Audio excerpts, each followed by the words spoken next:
மாதா தொலைக்காட்சி நேயர்களுக்கு வணக்கம்.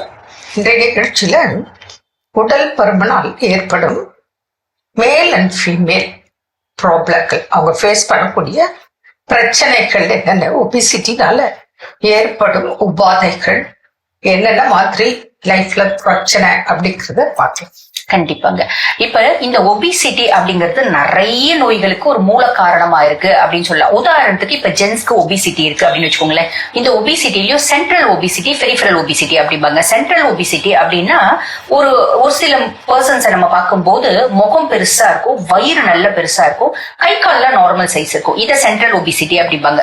பெரிஃபரல் ஒபிசிட்டிலாம் கண்ணெல்லாம் ஒட்டி இருக்கும், வயிறு நார்மலா இருக்கும், கை கால்லாம் இவ்வளவு பெருசு இருக்கும். இதுல இந்த பெரிஃபரல் ஒபிசிட்டியை விட ரொம்ப ப்ராப்ளமேட்டிக்கானது எது அப்படின்னா சென்ட்ரல் ஒபிசிட்டி. ஏன் அப்படின்னா வயிறு எவ்வளவுக்கு எவ்வளவு பெருசாகுதோ அவ்வளவுக்கு அவ்வளவு உங்களுக்கு டயபெட்டிஸ் மெல்டஸ் வரதுக்கு, அதாவது சக்கரை நோய் வரதுக்கான நிறைய காரணங்கள் இருக்கு. அதே மாதிரி இன்ஃபர்டிலிட்டி வரதுக்கு காரணம் இருக்கு. ஆண்களுக்கு அவங்களோட பாத்தீங்கன்னா செக்ஷுவல் ரிலேட்டட் காம்ப்ளிகேஷன்ஸ் அப்படின்றது அதிகமாகிறதுக்கு வாய்ப்பு இருக்கு. மன ரீதியான குழப்பங்களும் ஃப்ரஸ்ட்ரேஷனும் வரதுக்கு வாய்ப்பு உண்டு. இப்படி நிறைய விஷயம் மேல்ஸ் அப்படின்னு சொல்லலாம், இன்னும் நிறைய இருக்கு. இப்ப ஃபீமேல்ஸ்க்கு அப்படின்னு சொல்லும் போது அதே மாதிரி அந்த சென்ட்ரல் ஒபிசிட்டி இருக்கு அப்படின்னும் போது அவங்களுக்கும் டயபெட்டிஸ் வரதுக்கு வாய்ப்பு உண்டு. சென்ட்ரல் ஒபிசிட்டியா இருந்தாலும் சரி, பெரிஃபரல் ஒபிசிட்டியா இருந்தாலும் சரி, இவங்களுக்கு என்ன ஆகுது அப்படின்னா முதல்ல இன்சுலின் எதிர்ப்பு தன்மை கிரியேட் ஆயிடுது. இன்சுலின் எதிர்ப்பு தன்மை கிரியேட் ஆகுது அப்படின்னா பிசிஓஸ், ஃபைப்ராய்டு, அடினோமயோசிஸ், எண்டோமெட்ரியோசிஸ், மார்பகங்களில் ஏற்படக்கூடிய கொழுப்பு கட்டி, இந்த மாதிரி நிறைய விஷயங்கள் வர்றதுங்க உண்டுங்க. ஜென்ரலா நம்ம எடுத்தோம் அப்படின்னு சொன்னா, இப்போ ஒரு மனிதனோட வெயிட்டை தாங்கிறது அந்த கால் மூட்டுக்குள்ள முதுக்கு இருக்கும் வலி. அதனாலதான் இன்னைக்கு ஒபிசிட்டினால நிறைய பேருக்கு மூட்டு வலி. ஆமா, ஜென்ரலா ஒபிசிட்டி ஒரு பக்கம், இந்த ஸ்ட்ரெஸ் லெவல் கூட, டென்ஷன், இர்ரெகுலர், அதாவது ஃபுட்டு இல்ல ப்ராப்பர் ஃபுட் இல்ல, விட்டமின்ஸ் மினரல்ஸ் இம்பேலன்ஸ். சோ இதுல என்ன ஆயிடுது, இன்னைக்கு கழுத்து வலி, தோள்பட்ட வலி, சர்விக்கல் லம்பர் ப்ராப்ளம், இது எல்லாமோ ஒபிசிட்டி நாளைக்கும் வருது. அதே போல இன்னைக்கு பார்த்தோம்னா டயபெட்டிக்கு ஒபிசிட்டி காரணம், ஹைப்பர் டென்ஷனுக்கு, மூட்டு வலிக்கு, தைராய்டுக்கு, இர்ரெகுலர் பீரியடுக்கு, இன்ஃபெர்டிலிட்டி, மேல் அண்ட் ஃபீமேல் இன்ஃபெர்டிலிட்டிக்கு ஒபிசிட்டி ஒரு மெயின். எல்லா சிஸ்டமிக் மேனிஃபெஸ்டேஷன்ஸ்க்கும் இது ஒரு காரணமா இருக்கு. சக்கரை வியாதிக்கும் அதுதான் காரணம், ஹார்ட் ப்ராப்ளத்துக்கும் ஒபிசிட்டி ஒரு காரணம்.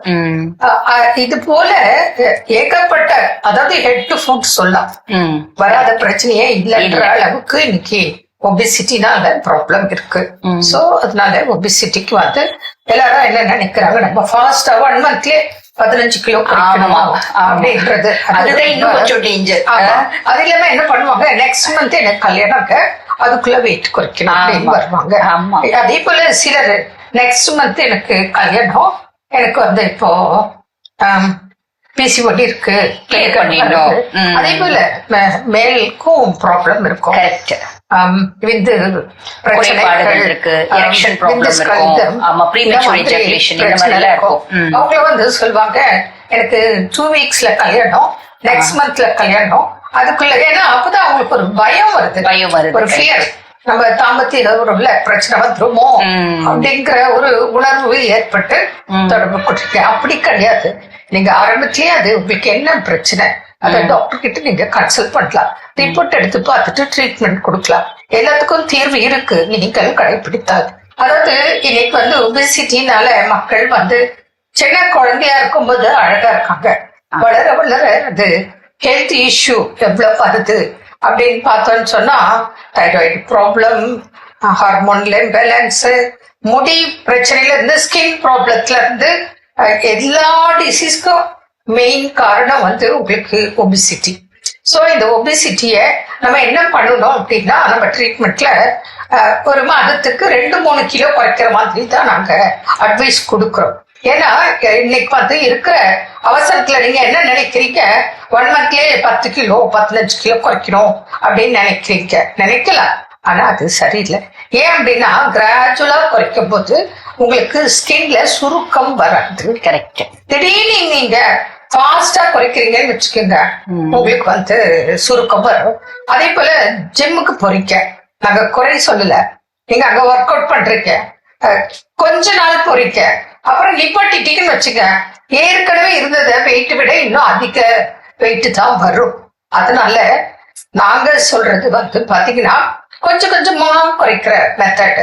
அப்போ உங்களுக்கு ஒரு 1 இயர்ல உங்க ப்ராப்ளம் எவ்வளவு, ஒரு 25 கிலோ 24 கிலோ குறைக்கலாம் 1 இயர்ல. அப்ப நீங்க அதை பிரிச்சுக்கோங்க. அப்போ 2 கிலோஸ் பர் மந்த் குறைக்கிறதுக்கு எய்ம் வச்சு போனாலே போதும். இதுல என்ன ஒரு விஷயம் அப்படின்னு சொன்னா, சாதாரணமா கொஞ்சம் நம்ம ஃபாலோ பண்ணாலே 2 கிலோ குறையுது.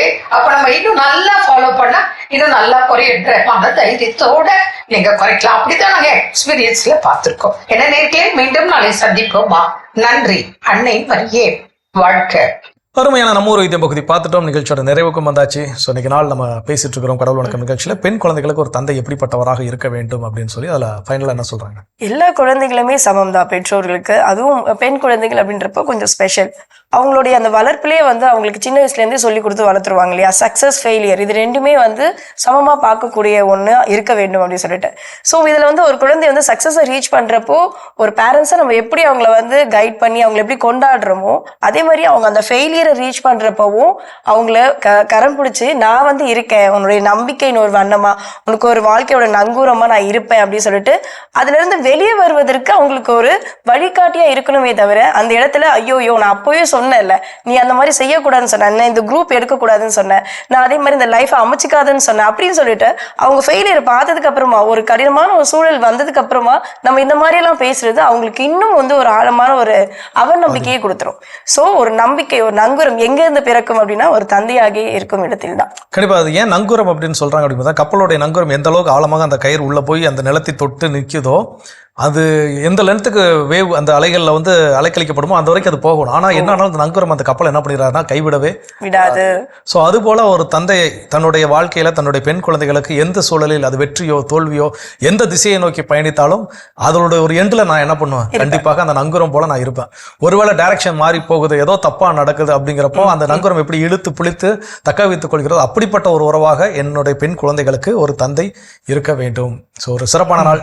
எப்போதுமே இந்த அப்பா பெண் குழந்தைகள் பாசம் அப்படின்னீங்களாம் யூடியூப்ல போயோ இல்லை மற்ற சமூக மீடியா வலைதளங்களில் போய் அதுக்கான ஸ்டேட்டஸ் என்னமோ எடுத்து பார்த்தீங்கன்னா எவ்வளோ விஷயங்கள் என்ன இருக்குது, கொட்டி கிடக்குது. ஒரு காலகட்டத்தில் பெண் குழந்தைகள் அப்படின்னா அந்த அவர்கள் பாசம் இருந்தாலும் கூட அதை பெரிதாக வெளிப்படுத்தாத ஒரு சூழல் அப்படின்னு இருந்துச்சு. ஆனால் இன்னைக்குள்ள சூழல ஒரு தந்தை பெண் குழந்தைகளுக்கான அந்த பாசம் எப்படிப்பட்டது அப்படிங்கிறத இன்னைக்கு உணர்த்துமோன்னா பலருக்கு நல்ல ஒரு விழிப்புணர்வு என்ன இருக்குது கிடைச்சிருக்குது. அதுல ஒரு சில விஷயங்கள் இன்னைக்கு நம்ம என்ன பண்ணிருக்கோம் நினைச்சு பார்த்துருக்கிறோம். இந்த வகையில இது அமைய பெற்ற பெண் குழந்தைகள், நீங்க ஏற்கனவே சொன்ன மாதிரி வரம் பெற்றவர்கள், இதை அமைய பெற்ற அந்த பெண் குழந்தைகளுக்கு தந்தை அதுல கரெக்டா அவர் என்ன பண்ணிக்கணும், ஃபிக்ஸ் பண்ணி வச்சுக்கணும். அதுக்கு முதல் தந்தை இந்த விஷயத்துல என்ன பண்ணிருக்கணும், தெரிஞ்சிருக்கணும். அந்த வகையில் அதை தெரியப்படுத்திய கடவுளுக்கு நன்றி சொல்லி இன்னைக்கு நாள்ல யார் யார் திருமண நாள் பிறந்த நாள் கொண்டாடுறாங்கன்னு பார்க்கலாம்.